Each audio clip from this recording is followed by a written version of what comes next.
Hello everyone, maths पर आप सबका स्वागत है। रिमाइंडर का ये एक बहुत ही बेसिक सा क्वेश्चन है, लेकिन यहाँ एक छोटा सा चेंज हो गया है। इसकी वजह से स्टूडेंट इसमें कंफ्यूज हो जाएंगे। क्या कह रहा है कि n एक नंबर है, इसको 60 से डिवाइड करने पर रिमाइंडर 11 बच रहा है, लेकिन अब वो 60 से डिवाइड नहीं करवा रहा है, वो अलग अलग नंबर को या उसी के स्क्वायर को या क्यूब को अलग अलग नंबर से डिवाइड करने को कह रहा है।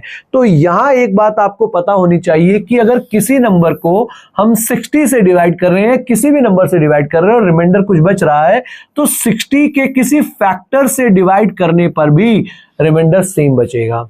का मतलब n को अगर हम 30 से डिवाइड करते तो भी रिमाइंडर 11 ही बचता, लेकिन क्योंकि 11 का स्क्वायर हो रहा है तो रिमाइंडर हो गया 121।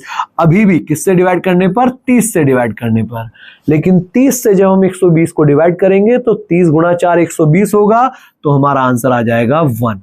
उसी तरह से n का क्यूब हो रहा है, तो हम क्या करेंगे? 11 का क्यूब, और किससे डिवाइड करने पर? 20 से डिवाइड करने पर, तो रिमाइंडर बचेगा 1331। और इसको जब आप 20 से डिवाइड करेंगे तो रिमाइंडर, अब आप देख रहे हो 1320 होता, अगर ये 1320 होता तो ये 20 से डिवाइड हो जाता, तो कितना रिमाइंडर बच गया? 11। ये हमारा आंसर हुआ।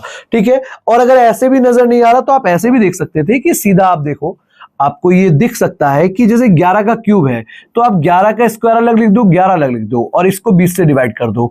11 का स्क्वायर तो 121, 121 को 20 से डिवाइड करा 1, 11 को डिवाइड करा 11, और 1 गुणा 11 आंसर है 11।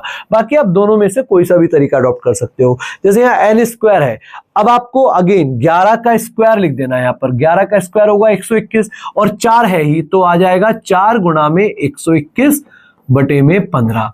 अब आप बताएंगे 15 से 4 को डिवाइड करेंगे तो रिमाइंडर 4, 121 को डिवाइड करेंगे तो 1, बीच में क्योंकि गुणा का साइन है तो 4 गुणा 1, आंसर इज 4।